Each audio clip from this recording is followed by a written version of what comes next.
Welcome back to Hyderabad news. దోమలతో సావాసం, మంచినీళ్ల కోసం ఆరాటం, జానెడు పొట్ట కోసం జీవన పోరాటం. ఇది మురికివాడల్లో నివసిస్తున్న వారి జీవితం. మహానగరం అభివృద్ధి చెందుతున్న మురికివాడల్లో ఉన్న వారి పరిస్థితిలో పెద్దగా మార్పేమీ లేదు. మురికివాడల్లో నివసించే జనాభా కూడా రోజురోజుకు పెరుగుతోంది. హైదరాబాద్ అభివృద్ధి చెందిందని నమ్మటానికి చిహ్నం హైటెక్ సిటీయేనా? మరి మురికివాడల్లో నివసిస్తున్న ప్రజల భవిష్యత్ ఏంటి? మురికివాడలను అభివృద్ధి చేస్తామని కోట్ల రూపాయలు వెచ్చించిన ప్రభుత్వాలు ఇప్పుడు ఏం చేస్తున్నాయి? ఆ మురికివాడల పరిస్థితిని ఎందుకు పట్టించుకోవటం లేదు?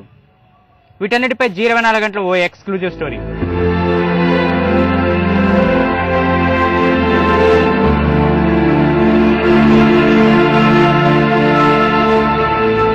హైదరాబాద్ అభివృద్ధి పథంలో దూసుకుపోతుందని వింటుంటాం.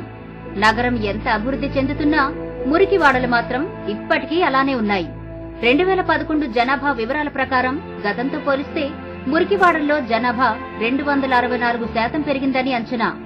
5,07,000 కుటుంబాల్లో 22,70,000 మంది మురికివాడల్లో నివసిస్తున్నారు.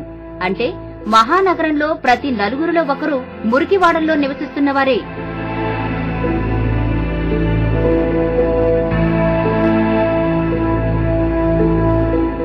హైదరాబాద్ లో మురికివాడలు ఉండడం కొత్తేమీ కాదు.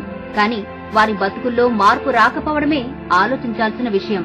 ఎన్నికలు వచ్చిన ప్రతిసారి ఈ వాడల్లోకి నేతలు తిరగడం, హామీలు ఇవ్వడం, ఆ తర్వాత అంతంత మాత్రంగా పనులు చేయడం కొన్నాళ్లుగా సాగుతున్న తంతు. ఎంతమంది పాలకులు మారినా వారి జీవితాల్లో మార్పు కనిపించట్లేదు. పట్టణ ప్రణాళిక సరిగ్గా లేకపోవడం, నగరానికి వలసలు పెరగడం వల్ల స్లమ్స్ పెరుగుతున్నాయి. జూబ్లీ హిల్స్, బంజారా హిల్స్ లాంటి హై ప్రొఫైల్ ఏరియాల్లో కూడా మురికివాడలు కనిపిస్తుంటాయి. దినసరి కూలీలుగా చిన్న చిన్న పనులు చేసుకుంటూ అంతో ఇంతో సంపాదించుకుని పూట గడుపుతున్నారు వీరంతా. ఆ దోమలల్లా వాటిలల్లా ఆ మస్కిటోస్ మొత్తం గిన్నెల మీద ఆలడము ఇవన్నీ జరుగుతుంటే మాకంటే ఆల్అవుట్లు గీలౌట్లు తెచ్చి ఎన్నెన్ని పెట్టుకుంటాం. మొత్తం అంట పెట్టుకున్నా కానీ ఈ లీడర్ ఉన్నా ఎవడున్నా ఏ ఒక్క పని చేయరు. మళ్ళీ ఇండ్లు తీసేస్తాం అది తీసేస్తాం అవన్నీ పక్క పెట్టు. ఉన్న రోజులైనా కానీ డ్రైనేజీ సాఫ్ చెప్పియడాలు, క్లీన్ చేయిస్తారు. మాకు చిన్న చిన్న పిల్లలు ఉన్నారు, అవన్నీ పక్కన పెట్టేసి మిగతా అంతా ఎవరో వస్తారు పోతారు. ఇప్పుడే తిన్నామా తర్వాత చేస్తాం పోతారు, అయిపోయింది. ఈ బస్సును పట్టించుకున్న లేడు, చేసింది లేదు. ముంబై, బెంగళూరు వంటి మెట్రో నగరాల్లోనూ మురికివాడలున్నాయి. కానీ అక్కడ జరుగుతున్నంత అభివృద్ధి ఇక్కడ జరగట్లేదన్నది వాస్తవం. అదే జరిగితే కొత్త మురికివాడలు పుట్టుకురావు. వారి జనాభా ఇంతలా పెరిగిపోదు. చెన్నై నగరంలో గ్రీన్ సిటీ పేరుతో మురికివాడల్లో నివసిస్తున్న వారికి పక్కా ఇళ్ల నిర్మాణం చేయడంతో పాటు జీవనోపాధి అవకాశం కూడా కల్పించారు. మన ప్రభుత్వం కూడా 1990లో మురికివాడల అభివృద్ధి కోసం ప్రత్యేక కమిటీ వేసినా ఫలితం అంతంత మాత్రమే. కోట్ల రూపాయల నిధులు ఖర్చవుతున్నాయి తప్ప ఇక్కడి జనాల జీవితాలు మాత్రం మారట్లేదు.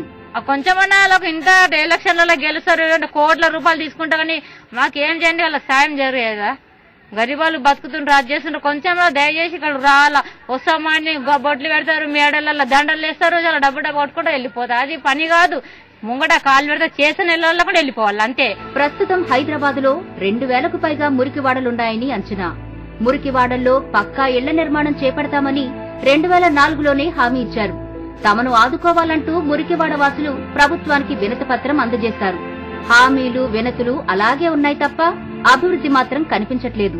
మురికివాడల స్థలాలపై కబ్జాదారుల కళ్లు పడుతున్నాయి. నకిలీ డాక్యుమెంట్లు తయారు చేసి కొందరు, పేదలను భయపెట్టి మరికొందరు స్థలాల్లో పాగా వేస్తున్నారు. అటు నేతలు, ఇటు ప్రభుత్వం పట్టించుకోక దిక్కుతోచని స్థితిలో గడుపుతున్నారు ఈ పేదలు. స్లమ్ ఏరియాల్లో నివసించేవారంటే చిన్నచూపైపోయింది. మౌలిక వసతులు కల్పించడంలో ప్రభుత్వ నిర్లక్ష్యం కనిపిస్తోంది. వారికి కేటాయించే నిధులన్నీ కాగితాలకే పరిమితమైపోయాయి. తాగడానికి నీళ్లు సరఫరా చేయరు, ఎక్కడి చెత్త అక్కడే వదిలేస్తారు. మరుగుదొడ్ల సదుపాయం ఉండదు. పారిశుద్ధ్య నివారణ ఘోరం. దీంతో రోగాలకు నిలయంగా మారుతున్నాయి మురికివాడలు. దోమలతో సావాసం చేస్తూ రోగాల బారిన పడుతున్నారు వీరంతా. మురికివాడల్లో నివసిస్తున్న వారిలో 45% మంది అంటు రోగాల బారిన పడుతున్నట్లు అర్బన్ హెల్త్ సెంటర్ల రిపోర్టులను చూస్తే తెలుస్తుంది.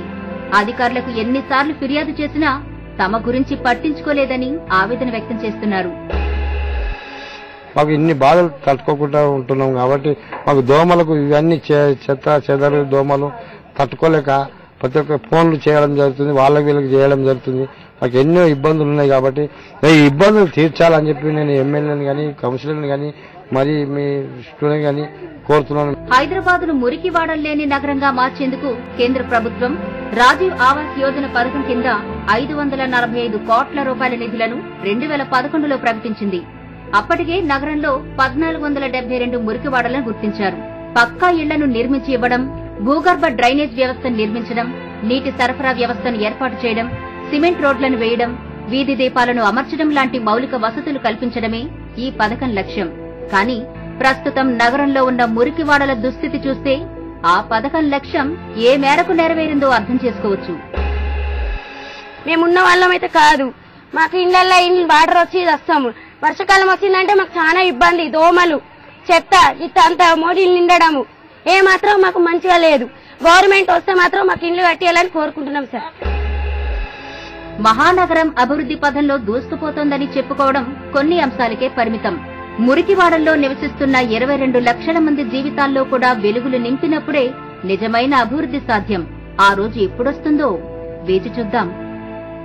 హైదరాబాద్ అభివృద్ధి పదంలో పయనిస్తుందని పగటికల్లా కంటున్న పాలకులకి ఈ మురికివాడలను చూపిస్తే తెలుస్తుంది ఇక్కడ ప్రజలు ఎంత దుర్భర పరిస్థితుల్లో జీవనం సాగిస్తున్నారు, హైదరాబాద్ ఎంత అభివృద్ధి సాధించిందో.